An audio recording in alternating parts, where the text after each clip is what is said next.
नमस्कार मित्रों, कल जैसे कि आपको पता चला है कि उत्तराखंड तीर्थ धाम यात्रा के लिए एक एमपी की बस जा रही थी लगभग, जिसमें 30 यात्री सवार थे।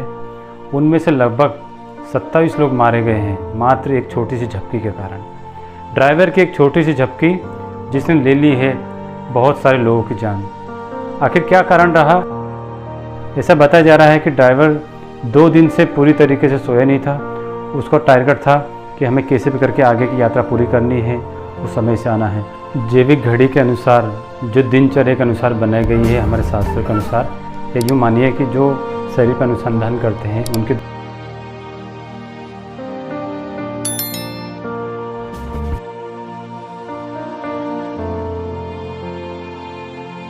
1 से 3 के बीच का जो समय होता है वो वास्तव में ट्रक ड्राइवर या किसी के लिए सोने के लिए बहुत ज़रूरी है, क्योंकि उस समय हमारी जो प्राण शक्ति होती है वो हमारी यकृत में रहती है।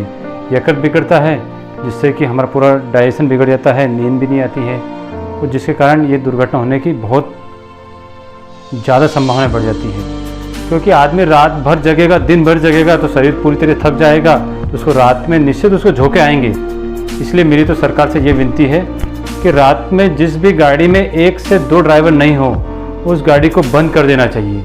अगर गाड़ी में 2 ड्राइवर हैं तब तो ठीक है, मगर 1 ड्राइवर है तो उसको रोक देना चाहिए किसी भी हालत में, क्योंकि इससे ऐसा करने से बहुत सारी दुर्घटनाएं बच जाएगी।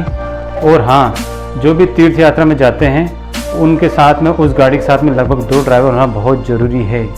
और हम देखते हैं कि ट्रक ड्राइवर जो भी होते हैं वो माल लेके जाते हैं, कभी मुंबई से दिल्ली, कभी दिल्ली से पुणे।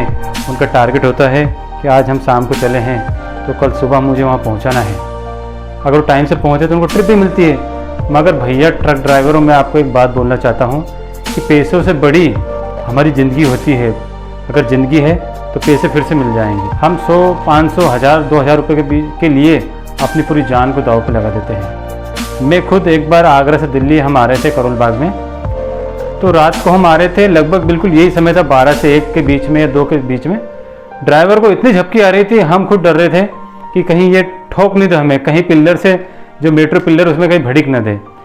वो तो अच्छा था कि उसके साथ एक ड्राइवर था, हमने उसको प्रेशर डाल के दूसरे ड्राइवर को बिठाया। मैंने, भाई आप बैठिए, ये हमें टाइम से पहुंचने वाला नहीं, टाइम से कहीं ऊपर नहीं पहुंचा दे। और वैसे भी जो भी ड्राइवर होते हैं बेचारे, उनकी सैलरी बहुत कम होती है, 10 से लेकर तो 15,000 के बीच में होती है। आपने कभी देखा है कि किसी ट्रक ड्राइवर का या किसी बस ड्राइवर का मकान दिल्ली में, बॉम्बे में या किसी बड़ी सिटी में फ्लैट हो या मकान हो? नहीं होता है, क्योंकि बेचारे ड्राइवरों का जीवन बहुत ही अस्त व्यस्त होता है। कहाँ उठना, कहाँ खाना, कहाँ पीना, सोना, सारा अस्त व्यस्त रहता है। उनकी प्राण शक्ति एकदम कमज़ोर रहती है।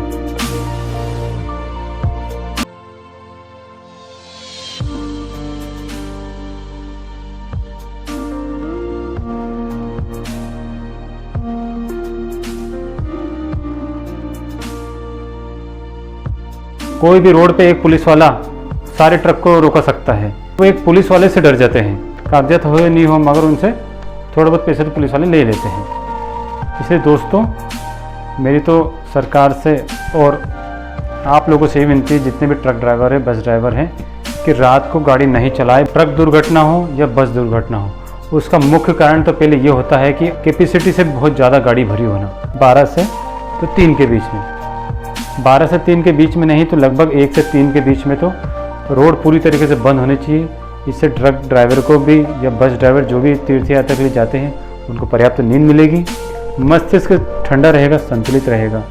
नींद पूरी न होने से ये हमारा दिमाग बहुत गर्म रहता है, जिससे घटनाएं बढ़ जाती है। बस की जितनी कैपेसिटी होती है उससे भी ज़्यादा कई लोग ऊपर भी बैठे रहते हैं, तो गाड़ी का बैलेंस बिगड़ने की पूरी संभावना होती है। इसलिए सरकार को इस पर ध्यान देना चाहिए, किसी भी तरीके से ज़्यादा लोग नहीं बैठे बस में, और हाँ, ट्रक में भी उतना ही माल डालें जितना कि आवश्यक, तो जितना उसकी कैपेसिटी हो। तो दोस्तों, अपने परिवार का ध्यान रखते हुए ये अनुरोध है मेरा तो कि आप अपनी पूरी नींद पूरी करके ही जाएं। उस ट्रिप के पीछे ना भागे कि मैं टाइम से पहुंच जाऊंगा तो मुझे 1000, 1200, 1500 का इनाम मिल जाएगा, मगर उस इनाम के पीछे आपका कितना नुकसान है या आप नहीं जान पा रहे हो। सबसे मुख्य आपका जीवन होता है, आपकी जान होती है। जान है तो जहान है।